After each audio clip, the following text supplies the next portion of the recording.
Hello दोस्तों, आप लोगों का स्वागत है गज केसरी बायो क्लास में। और आज हम गज केसरी बायो क्लास में 11th क्लास के चैप्टर का अध्ययन करेंगे। पहला चैप्टर है जिसमें बेटा करना है पाँच जगत प्रणाली दी थी।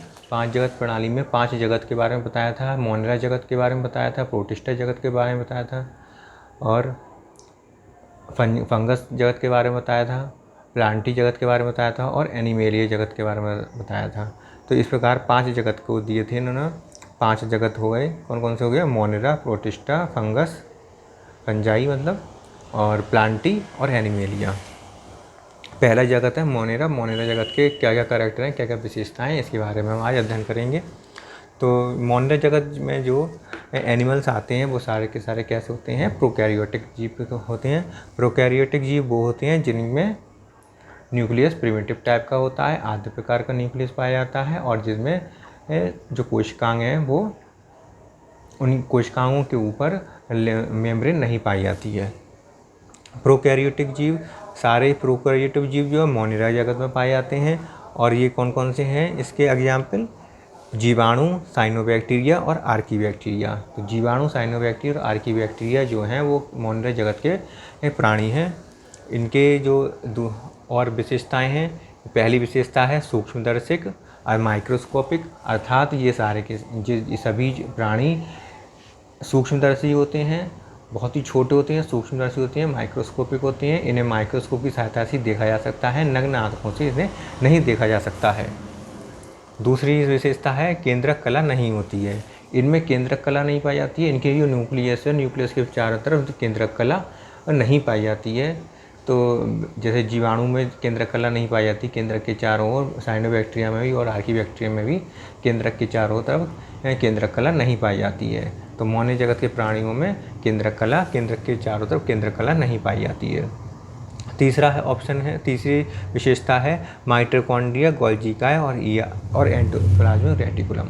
माइटोकॉन्ड्रिया, गोल्जिकाय और एंडोप्लाज्मिक रेटिकुलम, ये तीनों जो हैं, इन तीनों के चारों तरफ मेम्ब्रेन नहीं पाई जाती है, तो बिना मेम्ब्रेन के होती हैं। तो बिना मेम्ब्रेन ये जो कोशिकांग हैं, माइटोकॉन्ड्रिया, गोल्जिकाय, एंडोप्लाज्मिक रेटिकुलम, ये ऐसे कोशिकांग हैं जिनके चारों तरफ झिल्ली होती है, मेम्ब्रेन पाई जाती है। तो ऐसे कोशिकांग जिनके चारों तरफ मेम्ब्रेन पाई जाती है, इन मोनेरा जगत के प्राणियों में नहीं पाए जाते हैं। अर्थात ना तो इनमें माइटोकॉन्ड्रिया पाया जाता है, और ना ही इनमें गोल्जिकाय पाया जाता है, और ना ही इनमें एंडोप्लाज्मिक रेटिकुलम पाया जाता है। तो इन तीनों में से कोई भी कोशिकांग मोनेरा जगत के प्राणियों में नहीं पाया जाता है। चौथा आता है दृढ़ कोशिका भित्ति। दृढ़ कोशिका भित्ति, इनके ऊपर दृढ़ कोशिका भित्ति पाई जाती है। जो एनिमल है, एनिमल के चारों तरफ एक दृढ़ कोशिका भित्ति पाई जाती है मोनेरा जगत के प्राणियों में। लेकिन मोनेरा जगत का जो प्राणियों में एक एनिमल है माइकोप्लाज्मा। माइकोप्लाज्मा जो होता है, इसके चारों तरफ दृढ़ कोशिका भित्ति नहीं पाई जाती है। माइकोप्लाज्मा के चारों तरफ दृढ़ भित्ति नहीं पाई जाती। इसको तो आप छोड़ दीजिए, इसको छोड़कर बाकी सभी जितने भी मोनेरा जगत के प्राणी हैं, उन सभी के चारों तरफ एक दृढ़ कोशिका भित्ति पाई जाती है, सिवाय माइकोप्लाज्मा के चारों तरफ नहीं पाई जाती है। पांचवा जो विशेषता है, यह है प्रकाश स्वपोषित, अर्थात मोनेरा जगत के प्राणी जो हैं वो प्रकाश स्वपोषित होते हैं। अधिकतर प्राणी प्रकाश स्वपोषित होते हैं, प्रकाश के सहायता से अपना भोजन बनाते हैं। इस कारण इनमें हम प्रकाश स्वपोषित कहते हैं। अधिकतर कुछ जो होते हैं वो रसायन स्वपोषित होते हैं, अर्थात रसायन के केमिकल्स की सहायता के चेंज करके केमिकल की सहायता से अपना भोजन का, अपनी ऊर्जा का निर्माण करते हैं, ऊर्जा को प्राप्त करते हैं। तो कुछ ऐसे होते हैं मोनेरा जगत में प्राणी जो रसायन स्वपोषित होते हैं, केमिकल्स को चेंज करके केमिकल से ऊर्जा प्राप्त करते हैं। और कुछ अधिकतर ऐसे होते हैं जो प्रकाश की सहायता से ऊर्जा प्राप्त करते हैं। और कुछ मोनेरा जगत के प्राणी ऐसे होते हैं जो विषमपोषी होते हैं, अर्थात विषमपोषी का मतलब होता है कि ये परजीवी होंगे या मृतोपजीवी होंगे। कुछ मृतोपजीवी होते हैं, कुछ परजीवी होते हैं। तो जो कुछ मोनेरा जगत के प्राणी कैसे हो गए? विषमपोषी हो गए। विषमपोषी में कौन कौन से आते हैं? परपोषी आते हैं और और कौन से आते हैं, मृतोपजीवी आते हैं, परजीवी और मृतोपजीवी ये पर विषमपोषी के अंतर्गत आते हैं। कुछ ही मोनेरा ऐसे प्राणी होते हैं जो सहजीवी होते हैं, अर्थात जिनसे खुद भी लाभ उठाते हैं और जिनके ऊपर ये रहते हैं उनको भी लाभ देते हैं, अर्थात सहजीवी होते हैं। कुछ ही होते हैं जो सहजीवी होते हैं। तो इस प्रकार मोनेरा जगत के प्राणी किस प्रकार हो गए, अधिकतर प्रकाश स्वपोषी हो गए, कुछ रसायन स्वपोषी हो गए, कुछ विषमपोषी हो गए, परजीवी और मृतोपजीवी हो गए और कुछ सहजीवी हो गए। तो इस प्रकार की ये विशेषता भी है। इनकी छठी विशेषता है इनकी अधिकतर अपघटक होते हैं। मोनेरा जगत के प्राणी कैसे होते हैं, अधिकतर अपघटक होते हैं, अपघटक होते हैं और नाइट्रोजन फिक्सिंग का काम करते हैं, नाइट्रोजन का स्थिरीकरण का काम करते हैं मोनेरा जगत के प्राणी। 7वां नंबर है इनका सर्वव्यापी। ये हर जगह पाए जाते हैं, सर्वव्यापी होते हैं, पूरी पृथ्वी पर हर जगह पाए जाते हैं, पानी में भी पाए जाते हैं, थल पर भी पाए जाते हैं और वायु में भी पाए जाते हैं। तो सभी जगह पर पाए जाते हैं, इसलिए ये सर्वव्यापी कहलाते हैं, सर्वव्यापी होते हैं। 8वां है मोनेरा जगत का आर्की बैक्टीरिया। इसमें जीवाणु, साइनोबैक्टीरिया, आर्की बैक्टीरिया होते हैं। आर्की बैक्टीरिया जो होते हैं मोनेरा जगत के प्राणी में, मोनेरा जगत में जो आते हैं आर्की बैक्टीरिया, ये बहुत ही विषम परिस्थितियों में भी रह सकती हैं, जिंदा रह सकती हैं। जैसे कि ऑक्सीजन की अनुपस्थिति हो किसी स्थान पर, वहाँ पर भी ये रह सकते हैं। अगर तापमान बहुत अधिक हो, बहुत ज़रूरत से ज़्यादा, बहुत ज़्यादा अधिक हो, तब भी आर्की बैक्टीरिया वहाँ पर पाए जाते हैं। और अगर यदि लवण की सांद्रता बहुत अधिक है पानी में, तब भी वहाँ पर ये उपस्थित रहते हैं। अम्ल की सांद्रता बहुत अधिक है तो वहाँ पर भी ये रह लेते हैं, वहाँ पर भी जीवित रह लेते हैं। तो ये जो आर्की बैक्टीरिया इस जगत में पाई जाती हैं, ये विषम परिस्थितियों में भी रहने के लिए रह सकते हैं। जैसे कि ऑक्सीजन की अनुपस्थिति हो, सांद्रता बहुत, लवण सांद्रता बहुत अधिक हो, अम्लता बहुत अधिक हो, तापमान बहुत अधिक हो, तो ऐसी कंडीशन में भी, विषम परिस्थितियों में भी आर्की बैक्टीरिया जीवित रह सकती हैं। तो ये हो गए लक्षण, मोनेरा जगत के प्राणियों के लक्षण हो गए। अब आगे देखते हैं, दूसरे जगत लेते हैं, जगत प्रोटिस्टा। प्रोटिस्टा जगत में क्या कौन कौन से विशेषताएँ हैं, इसके बारे में अब हम पढ़ते हैं। अब नेक्स्ट है जगत प्रोटिस्टा। जगत प्रोटिस्टा में जो क्या क्या लक्षण हैं इसके लक्षणों के बारे में बात करते हैं। अब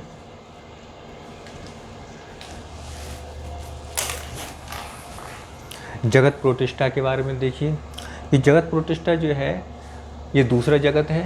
पहला जगत था मोनेरा जगत, दूसरा जगत है जगत प्रोटिस्टा। प्रोटिस्टा जगत में जो एक कोश के जीव आते हैं, मोनेरा जगत में भी एक कोश के जीव आते थे, लेकिन उसमें प्रोकैरियोटिक जीव थे, सभी एक कोश की और प्रोकैरियोटिक जीव थे। जबकि इसमें एक कोश की जीव आते हैं और सारे के सभी कैसे होते हैं, यूकैरियोटिक जीव होते हैं।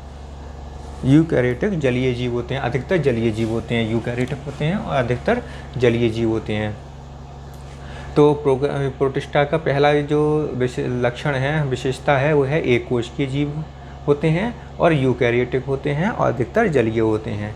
दूसरा लक्षण है, इसमें न्यूक्लियस अर्थात केंद्रक पाया जाता है, माइटोकॉन्ड्रिया पाई जाती है, अंतःप्रद्रव्य जालिका एंडोप्लाज्म रेटिकुलम पाया जाता है, गोल्जी काय, गोल्जी बॉडी भी पाया जाता है, प्लास्टिड अर्थात लवक भी पाए जाते हैं। तो लवक, गोल्जी काय, अंतःप्रद्रव्य जालिका, एंडोप्लाज्म रेटिकुलम, माइटोकॉन्ड्रिया और केंद्रक इसमें पाए जाते हैं। इन कोशिकाओं में, इनकी कोशिकाओं में पाए जाते हैं, क्योंकि ये यूकैरियोटिक कोशिकाएं हैं, एक यूकैरियोटिक जीव हैं। तो यूकैरियोटिक जीव की विशेषता होती है कि उनके अंदर वे सभी कोशिकाएं पाई जाती हैं जो झिल्ली से कवर्ड होते हैं, झिल्ली से घिरे हुए होते हैं। तो इन सब के बाहर केंद्रक के बाहर, माइटोकॉन्ड्रिया के बाहर, लवक के बाहर, गोल्जी काय और अंतःप्रद्रव्य जालिका के बाहर झिल्ली पाई जाती है। ये सब झिल्लियों से बंद होते हैं, झिल्लियों से कवर्ड होते हैं। इस कारण ये अंग यूकैरियोटिक कोशिका में पाए जाते हैं। और यूकैरियोटिक कोशिकाएं, एक कोश के यूकैरियोटिक जीव जो होते हैं वो प्रोटिस्टा होते हैं, अर्थात इसमें ये सभी कोशिकांग प्रेजेंट होते हैं, उपस्थित होते हैं। इनमें सीलिया और फ्लैजेला भी पाए जाते हैं। यदि इनमें सीलिया और फ्लैजेला पाए जाते हैं तो ये कैसे होंगे, कोई जलीय हैं तो सीलिया फ्लैजिला तो होंगे ही जल में तैरने के लिए, चलने के लिए। तो सीलिया फ्लैजिला में जो सूक्ष्म नलिकाएं होती हैं उनका जो अरेंजमेंट होता है वो किस प्रकार का होता है, 9+2 का होता है। 11 सूक्ष्म नलिकाएं होती हैं, 11 जोड़ी में होती हैं, 11 जोड़ी सूक्ष्म नलिकाएं होती हैं। और किस प्रकार का अरेंजमेंट होता है, 9+2 का अरेंजमेंट होता है। 11 सूक्ष्म नलिकाएं होती हैं और 9+2 का इनका अरेंजमेंट होता है सूक्ष्म नलिकाओं का। और इन सूक्ष्म नलिकाओं से जिनका अरेंजमेंट 9+2 का होता है, इनसे फ्लैजिला या फिर सीलिया बने होते हैं। अगला करैक्टर आता है प्रोटिस्टा जगत का स्वपोषी, कि कुछ प्रोटिस्टा जगत के जो प्राणी हैं वो स्वपोषी होते हैं और कुछ कैसे होते हैं, विषमपोषी होते हैं। स्वपोषी जो प्राणी होते हैं वो फाइटोप्लैंक्टन्स हैं, जैसे कि फाइटोप्लैंक्टन्स किस में आएंगे, पौधों में आएंगे। तो ये कौन से हो गए, फाइटोप्लैंक्टन्स हो गए, पौधे वाले जो प्राणी हैं वो सारे के स्वपोषी आएंगे, क्योंकि स्वपोषी तो केवल पौधे ही कर सकते हैं। जो फाइटोप्लैंक्टन्स हैं वही जो जिनमें पर्णहरिम पाया जाता है, केवल वही प्रकाश संश्लेषण की क्रिया द्वारा भोजन का निर्माण कर सकते हैं। तो स्वपोषी में जो स्वपोषी जगत प्रोटिस्टा में स्वपोषी प्राणी जो होंगे वो कौन से होंगे, फाइटोप्लैंक्टन्स होंगे। और विषमपोषी जो होंगे वो ऐसे प्राणी होते हैं विषमपोषी जिनमें क्लोरोफिल नहीं पाया जाता है और वो दूसरे जीवों के ऊपर अपने भोजन के लिए निर्भर रहते हैं। ऐसे जीवों को हम विषमपोषी जीव कहते हैं। और विषमपोषी जीव जो होंगे वो जूप्लैंक्टन्स होंगे। सभी जूप्लैंक्टन्स जो कि प्रोटिस्टा जगत में उपस्थित होते हैं, आते हैं, एक कोशिकीय होते हैं, वो सभी विषमपोषी होंगे। और कैसे होंगे, परभक्षी होंगे, दूसरों को मारकर खाएंगे, परभक्षी होते हैं। पाँचवा आता है प्रोटिस्टा जगत का जो लक्षण है, पांचवा, स्वच्छ जलीय या समुद्री जलीय, समुद्री में पाए जाने वाले।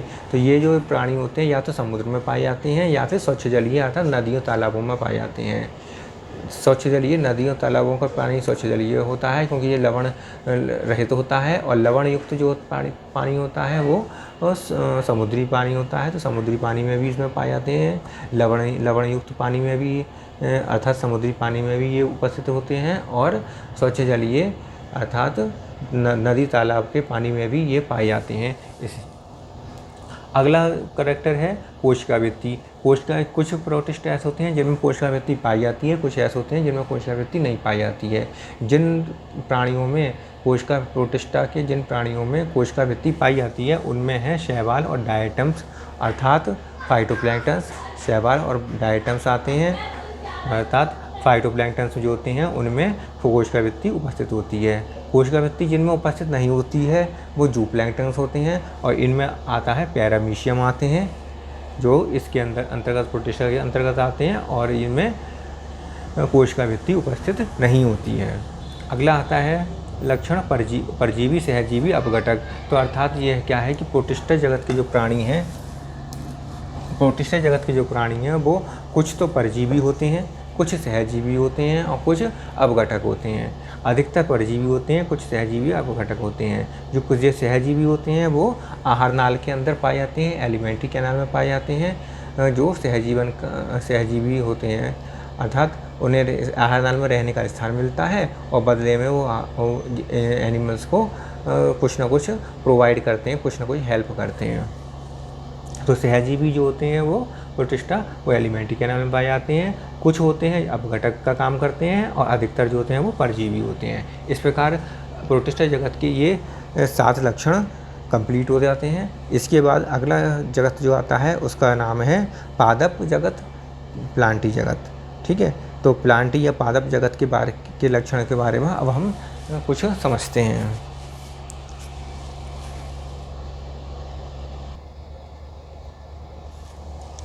अब नेक्स्ट आता है पादप जगत। पादप जगत में जो लक्षण हैं वो पहला लक्षण है, पहली बात तो ये है कि पादप जगत में कैसे आएंगे, सारे के सारे मल्टी सेलुलर आएंगे, बहुकोशिकीय जीव आते हैं। एक कोशिकीय जीव तो केवल प्रोटिस्टा में और मोनिरा में आते हैं। एक कोशिकीय यूकैरियोटिक जीव जो होते हैं वो प्रोटिस्टा में आते हैं। एक कोशिकीय प्रोकैरियोटिक जीव मोनिरा में आते हैं। तो अब बचे बहुकोशिकीय जीव। तो बहुकोशिकीय जो जीव होते हैं वो पादप जगत में भी आते हैं। तो पादप जगत के सभी जीव कैसे होते हैं, सभी पौधे कैसे होते हैं, मल्टी सेलुलर होते हैं, बहुकोशिकीय होते हैं। इन पौधों के ऊपर की जो कोशिकाएं हैं, पादप जगत में जो पौधे होते हैं, इन पौधों के ऊपर जो कोशिकाएं हैं, कोशिकाओं के ऊपर एक सेल वाल होती है, और वो सेल वाल सेलुलोज की बनी हुई होती है। तो पेपर में बहुत ज़्यादा आता है कि पौधों की जो कोशिका है वो उसके ऊपर पाए जाने वाली सेल वाल किसकी बनी होती है, तो सेलुलोज की बनी हुई होती है। तो ये इनका एक विशेष लक्षण है। दूसरा है कि इसमें स्थिरता होती है, अर्थात पौधे एक जगह स्थिर रहते हैं, वो चल फिर नहीं सकते, स्थिरता होती है इनके अंदर। और ये कैसे होते हैं, उत्पादक होते हैं। उत्पादक का मतलब ये है कि ये अपना भोजन खुद बनाते हैं और भोजन को उत्पन्न करते हैं, उत्पादक होते हैं, जिससे कि दूसरे जीव इनके भोजन को खा सकें। तो उत्पादक का काम करते हैं, भोजन का निर्माण करते हैं, खुद ही स्वयं ही भोजन का निर्माण करते हैं, अर्थात ये स्वपोषी भी होते हैं। तो ये अगला आता है कि इनके अंदर क्लोरोफिल पाया जाता है। क्लोरोफिल जो होता है वो उसकी सहायता से ही ये प्रकाश की उपस्थिति में, कार्बन डाइऑक्साइड की उपस्थिति में, जल की उपस्थिति में अपना भोजन स्वयं बना लेते हैं। अगला आता है स्वपोषी विषमपोषी। तो जो पौधे होते हैं वो स्वपोषी होते हैं, अपना भोजन स्वयं बनाते हैं प्रकाश की उपस्थिति में, जल, कार्बन डाइऑक्साइड के सहायता से और क्लोरोफिल की उपस्थिति के कारण अपना भोजन स्वयं बना लेते हैं, अर्थात स्वपोषी होते हैं। कुछ पौधे ऐसे होते हैं जो विषमपोषी होते हैं, अपना भोजन स्वयं नहीं बनाते हैं, क्योंकि उनके अंदर क्लोरोफिल नहीं पाया जाता है। क्लोरोफिल ना पाए जाने की वजह से ये विषमपोषी होते हैं, दूसरों पर निर्भर रहते हैं। दूसरों पर निर्भर रहते हैं इसलिए ये परजीवी हो सकते हैं और कीटभक्षी हो सकते हैं। परजीवी होते हैं जिस कारण ये दूसरों के ऊपर आश्रित रहते हैं और दूसरों से अपना भोजन ग्रहण करते हैं। पूर्ण परजीवी हो सकते हैं, आंशिक परजीवी हो सकते हैं। पूर्ण परजीवी होने का मतलब है कि पूरी तरह से हर चीज़ वो दूसरों से ही ग्रहण करते हैं। और आंशिक परजीवी वो होते हैं जो कुछ चीज़ें तो खुद बना सकते हैं और बाकी चीज़ों पर वो दूसरों पर निर्भर रहते हैं। तो आंशिक परजीवी भी हो सकते हैं और पूर्ण परजीवी भी हो सकते हैं। कीटभक्षी पौधे वो होते हैं जो नाइट्रोजन की, जो ऐसे स्थानों पर उगते हैं जहाँ नाइट्रोजन की कमी होती है, जहाँ ज़मीन में, भूमि में, मिट्टी में नाइट्रोजन की कमी होती है, ऐसे स्थानों पर उगते हैं। और ये नाइट्रोजन की कमी को पूरा करने के लिए कीड़ों को खाते हैं, कीड़ों का भक्षण करते हैं, जिससे कि उनके अंदर से नाइट्रोजन के पदार्थों को ले लेते हैं और अब इस कारण ये कीटभक्षी पौधे कहलाते हैं। तो जो पौधे हो गए वो स्वपोषी होते हैं, अधिकतर मेनली स्वपोषी ही होते हैं, क्योंकि उनके अंदर क्लोरोफिल पाया जाता है और क्लोरोफिल की सहायता से प्रकाश की उपस्थिति में अपना भोजन स्वयं बना लेते हैं। कुछ कीटभक्षी होते हैं जो कीड़ों को मारकर खा लेते हैं और उनसे सारे प्रोटीन, नाइट्रोजन पदार्थ को ग्रहण कर लेते हैं। और कुछ परजीवी होते हैं जो पूर्ण परजीवी हो सकते हैं और कुछ आंशिक परजीवी होते हैं जो दूसरों पर निर्भर रहते हैं, दूसरों से अपना भोजन प्राप्त करते हैं और रहने का स्थान भी दूसरों पर ही निर्भर रहते हैं। रहने के लिए भी दूसरों पर निर्भर रहते हैं और भोजन की प्राप्ति भी दूसरों से ही करते हैं। इस प्रकार ये सारे इस जगत के भी सारे विशेषताएं कंप्लीट हो जाती हैं। तो इस प्रकार हमने आज के सेशन में हमने आपको मोनिरा जगत की विशेषताएं बताई, प्रोटिस्टा जगत की विशेषताएं पढ़ी और पादप जगत की विशेषताएं पढ़ी। नेक्स्ट सेशन में हम फंगस के विशेषताएं पढ़ेंगे, फंगस जगत के विशेषता पढ़ेंगे और एनिमेलिया किंगडम की जंतु जगत के बारे में, उसकी विशेषताओं के बारे में पढ़ेंगे। तो आज के सेशन यहीं पर समाप्त करते हैं और अगर आपको हमारी वीडियो पसंद आ रही हो तो लाइक ज़रूर कर दें, इसको शेयर ज़रूर करें और पहली बार मेरे चैनल पर आएँ तो आप मेरे चैनल को सब्सक्राइब ज़रूर कर लें। धन्यवाद।